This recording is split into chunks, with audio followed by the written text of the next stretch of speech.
Tara guys, laro muna tayo billiard sa Zargo Billiard Hall. Mukha na daw kasi akong NMAX, sabi ng asawa ko, ha ha ha ha. Hubarin ko muna relo ko, baka magasgas magagalit asawa ko, hehehehe.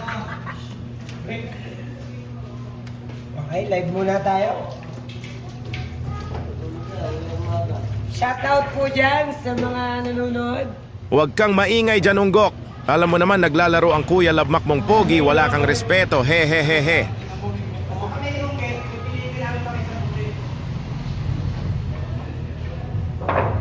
Kung makadapa parang idol niyang si Panday, parang hindi nasasablay. Wow, ayos ang rhyme, parang flip top ah, hehehe.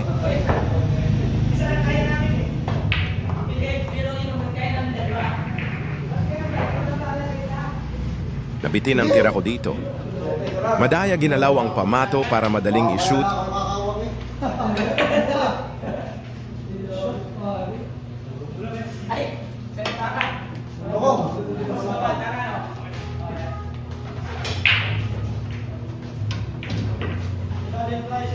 Sablay paano tamad kasi kumuha ng extension at tiririt.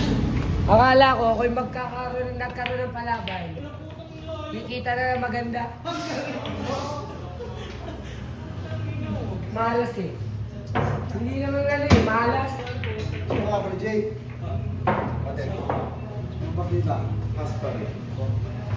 Bulok mo talaga, Labmak. Yun lang sinablay mo pa. Kamot na lang sa ulo ang manager at postadores mo. Bantam lang ang bantam. Tots, bantam lang yung bantam. Hindi naman. Hindi Chinese chicken yun. Bantam Mati, lang. ako, maliit. Wala ko nagibigay si Mati. Patabuyo. Ubusin ko na nga, nakakahiya naman kasi sa mga manonood. Huwag yung masyadong tawagin bantam mo. Sabay tayo magbilang, guys. Ano sabi mo? Pulpul pa niya. Uno. Sabi mo maganda. Oy, maganda dyan. Dos. Oo. Ala, maganda dyan. Nakaupo kami dyan yung book. Nagtanong ko, dumating sa inyo. Hindi daw makalabas. Eh, masama nito. Dati daw, Tres. yung makalabas sa kanya si Matik ng parehas. O, sabi sa inyo. Sabi ko, Kuwatro. doon pala sa inyo push pattern yan. Magaling na yan.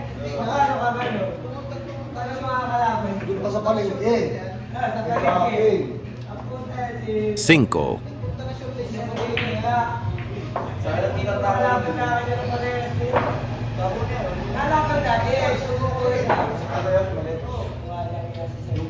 Sais. Sabi niya raw namin, eh po, ay pumunit siya na ako doon.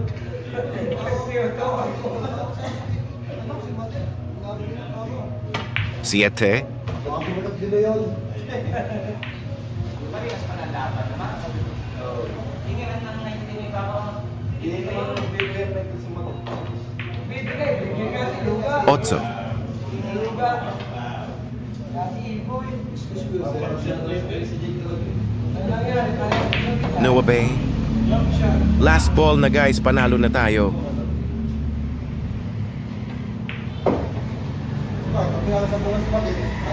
DSO, ayan guys, inubos ko na para sa inyo. I love it. Ano, that's all folks. Thank you.